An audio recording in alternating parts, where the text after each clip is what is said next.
Hi friends, welcome to எஸ்டிஆரி works. இன்றைக்கி நம்ம ஒரு ஹிப் பெல்ட் மேக் பண்ணுற வீடியோ தான் பார்க்க போகிறோம். மேக் பண்ணிவிட்டு எப்படி ஸ்டிச் பண்ணுறதுன்னு பார்க்க போகிறோம்.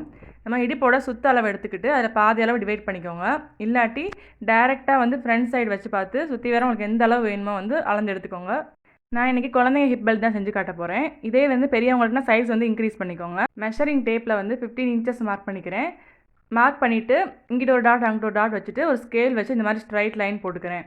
நான் இன்றைக்கி ரஃபாக ஒரு லைன் ட்ரா பண்ணிவிட்டு என்ன டிசைன் வேணுமோ அடுத்தடுத்து நான் வந்து ஸ்டிச் பண்ணிகிட்டே வர போகிறேன். நீங்கள் வந்து இப்போ என்ன டிசைன் கன்ஃபார்ம் பண்ணிவிட்டு இந்த அளவில் தான் வேணும்னா அந்த அளவில் பாக்ஸ் மாதிரி போட்டுட்டு ஃபஸ்ட்டு ஜரி போட்டுட்டு அதுக்கப்புறமா வந்து நீங்கள் சுகர் பீட் கொடுத்து ஸ்டார்ட் பண்ணலாம். நான் இன்றைக்கி லைன் பை லைனாக போட போகிறதுனால வந்து ஃபஸ்ட் லைன் வந்து சுகர் பீட் கொடுத்துக்கிறேன். சுகர் பீடை எப்பயும் போல் 2 பீட்ஸாக வந்து நல்லா டைட்டாக ஸ்டிச் பண்ணிக்கோங்க.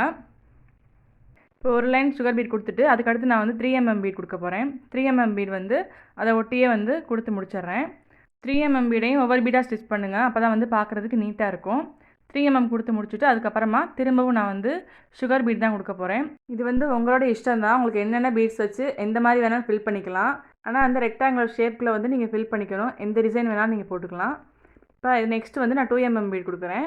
அதுவும் பார்த்திங்கன்னா 2 பீடாக கூட ஸ்டிச் பண்ணிக்கலாம். இப்போ அதையும் கொடுத்து முடிச்சுட்டு அதுக்கப்புறமா வந்து ஒரு லேயர் சுகர் பீட் கொடுத்துக்கிறேன். சுகர் பீட் கொடுத்ததுக்கப்புறமா அடுத்த லேயர் பார்த்தீங்கன்னா ஸ்டோன்ஸ் ஒட்ட போகிறேன். ஃபிட்டிங் ஸ்டோன்ஸ் தான் ஒட்ட போகிறேன்.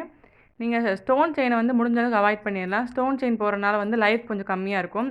ஏன்னா அடிக்கடி யூஸ் பண்ணுறப்ப வந்து ஸ்டோன்ஸ் விழுக சான்ஸ் இருக்குது. அதனால் முடிஞ்ச அளவு கிட்ஸுக்கு மட்டும் நீங்கள் ஸ்டோன் செயின் யூஸ் பண்ணுறதை அவாய்ட் பண்ணிடலாம். நான் இன்றைக்கி B7000 கம் யூஸ் பண்ணி ஃபிட்டிங் ஸ்டோனை ஒட்ட போகிறேன். நீங்கள் B7000 இல்லாட்டி நார்மல் ஃபேப்ரிக் க்ளூவே யூஸ் பண்ணிக்கலாம். அதுவும் நல்லா தான் இருக்கும். ஆனால் B7000 யூஸ் பண்ணிங்கன்னா உங்களுக்கு தண்ணி பட்டாலும் வந்து ஸ்டோன்ஸ்லாம் வந்து பிஞ்சு வராமல் இருக்கும். நான் இந்த மாதிரி ட்ரையாங்கிள் ஸ்டோனை வந்து இந்த சைடு பார்த்தோன்னு அந்த சைடு பார்த்தோன்னு மாற்றி ஒட்டிக்கிறேன். நீங்கள் வந்து ஸ்கொயர் ஷேப்பில் இருக்க ஸ்டோன் கூட யூஸ் பண்ணிக்கலாம். எந்த ஸ்டோன் வேணாலும் யூஸ் பண்ணிக்கலாம். ரவுண்டு இருக்குது. இந்த மாதிரி நிறையா வெரைட்டிஸில் வருது. இதை ஸ்டிக் பண்ணி முடிச்சுட்டு திருப்பி இங்கிட்ட என்ன பண்ணியிருக்கணும் அதேவே அடுத்தடுத்து இங்கிட்ட சுகர் பீட் கொடுத்துருக்கனால அடுத்து சுகர் பீடு இந்த மாதிரி அந்த சைடு என்னென்ன பண்ணியிருக்கணும் அதே ஸ்டெப்பை திருப்பியும் 1 by 1 பண்ணி முடிச்சுட்டு கடைசியாக வந்து இந்த ஓரத்தெல்லாம் வந்து ஸ்டிச் பண்ணணும். பாருங்கள், திருப்பி சுகர் பீட் கொடுத்துருக்கேன். அதே மாதிரி சுகர் பீட் கொடுத்துட்டு ஒரு 2 mm பீட், திருப்பி சுகர் பீட், அடுத்து 3 mm பீட், அடுத்து திருப்பியும் வந்து ஒரு சுகர் பீட் கொடுத்துட்டோம்னா ஃபுல்லாக வந்து கம்ப்ளீட் ஆயிரும். ஃபுல்லாக கம்ப்ளீட் பண்ணி முடிச்சுட்டு இந்த 2 ஓரம் பார்த்தீங்கன்னா உங்களுக்கு ஃபினிஷ் ஆகாமல் இருக்கும். இந்த ஓரத்துலலாம் வந்து ஃபினிஷிங்காக இருக்கணும்னா திருப்பி சுகர் பீட் கொடுத்து அட்ஜஸ்ட் பண்ணிக்கணும். பாருங்கள், இப்போ இந்த ஒரு லைன் ஃபுல்லாக வந்து ஒரு கம்ப்ளீட்டாக இல்லை, அதனால் சுகர் பீட் கொடுத்து திருப்பி வந்து கவர் பண்ணிக்கிறேன். இப்போ ஃபுல்லாக இந்த மாதிரி கவர் பண்ணி முடிச்சுட்டு நம்ம ஜரி த்ரெட் கொடுக்கணும். ஜரி த்ரெட் பார்த்தீங்கன்னா 2-3 லேயர்ஸ் வரைக்குமே கொடுக்கலாம். 3 லேயர்ஸ் கொடுக்கலாம். நீங்கள் எக்ஸஸாக வேணும்னா 4 லேயர்ஸ் கூட கொடுத்துக்கலாம். ஜரி த்ரெட் கொடுத்தா தான் வந்து நல்லா ஃபினிஷிங்காக இருக்கும். நம்ம ஸ்டிச் பண்ணுறதுக்கும் வந்து ஈஸியாக இருக்கும். நம்ம எப்படி ப்ளவுஸில் வந்து நார்மலாக வந்து ஜரி த்ரெட் கொடுத்தோன்னா ஸ்டார்ட் பண்ணுவோம், அதே மாதிரி அதே மெத்தடில் நம்ம ஆரி பெல்ட் பண்ணுறதுக்கும் ஜரி த்ரெட் கம்பல்சரி கொடுக்கணும். நான் இன்றைக்கி A1 மம்தா பிராண்ட் தான் எடுத்திருக்கேன். நான் எனக்கு 3 லேயர்ஸ் கொடுக்க போகிறேன். கொடுத்து முடிச்சதுக்கப்புறமா ஸ்டிச் பண்ண ஸ்டார்ட் பண்ணிடலாம். இப்போ பாருங்கள், 2 ஹிப் பெல்ட்லேயுமே வந்து நான் கொடுத்து முடிச்சுட்டேன். நீங்கள் ஒரே ஃப்ரேமில் வந்து 2 ஹிப் பெல்ட் பண்ணுறப்ப இந்த மாதிரி ஸ்பேஸ் விட்டு பண்ணுங்கள். அப்போ தான் கட் பண்ணி ஸ்டிச் பண்ணுறதுக்கு ஈஸியாக இருக்கும். இந்த சைடும் துணி வேணும், அந்த சைடும் துணி வேணும். இப்போ பாருங்கள், ஒரு சைடு வந்து கட் பண்ணி எடுத்துட்டேன். இந்த மாதிரி ஹிப் பெல்ட்டோட ஓரத்தில் வந்து இந்த மாதிரி ஒரு ட்ரையாங்கிள் மாதிரி மார்க் பண்ணிக்கோங்க. அப்போ தான் உங்களுக்கு ஸ்டிச் பண்ணுறதுக்கு ஈஸியாக இருக்கும். மார்க் பண்ணிவிட்டு நம்ம ரெடிமேட் நாட்டை வந்து வச்சுட்டு சைடில் வந்து 2-3 தையல் போட்டுக்கோங்க. நாட் வந்து வெளியே வராமல் இருக்கும்.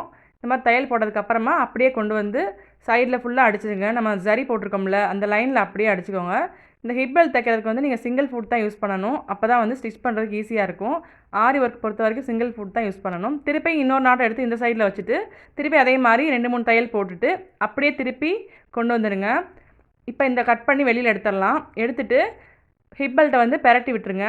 எக்ஸஸாக துணி இருந்தால் தான் கட் பண்ணிட்டீங்கன்னா உங்களுக்கு தைக்கிறப்ப ஈஸியாக இருக்கும். அதனால் எக்ஸஸ் துணியெல்லாம் கட் பண்ணிடுறேன். கட் பண்ணிவிட்டு இந்த மாதிரி பெரட்டி விட்டுருங்க. பெரட்டிட்டு நாட்டை பிடிச்சி இழுத்திங்கன்னா போதும். கொஞ்சம் பைய இழுங்க. இந்த மாதிரி ட்ரையாங்கிள் ஷேப்பில் கிடச்சிரும் உங்களுக்கு. அந்த சைடு ஃபுல்லாக வந்து உங்களுக்கு கவர் ஆயிரும். இப்போ திருப்பவும் நீங்கள் ஏற்கனவே தச்ச பக்கமே வந்து ஜரி த்ரெட் மேலே ஒரு தையல் போட்டுக்கோங்க. அப்போ தான் நல்லா ஸ்ட்ராங்காக இருக்கும். தையல் போட்டுட்டு இப்போ இன்னொரு பக்கம் தைக்காமல் இருக்குல்ல, அதில் 2 பக்கம் துணியை வந்து உள்வாக்கில் மடித்து விட்டுட்டு ஃபுல்லாக அடித்து எடுத்துட்டிங்கன்னா ஹிப் பெல்ட் அவ்வளோதான் முடிஞ்சிருச்சு. இந்த மெத்தட் யூஸ் பண்ணி நீங்களும் ஸ்டிச் பண்ணி பாருங்கள். இந்த வீடியோ பிடிச்சிருந்துச்சுன்னா ஒரு லைக் பண்ணிவிட்டு மறக்காமல் நம்ம சேனலையும் சப்ஸ்கிரைப் பண்ணிடுங்க. தேங்க்யூ.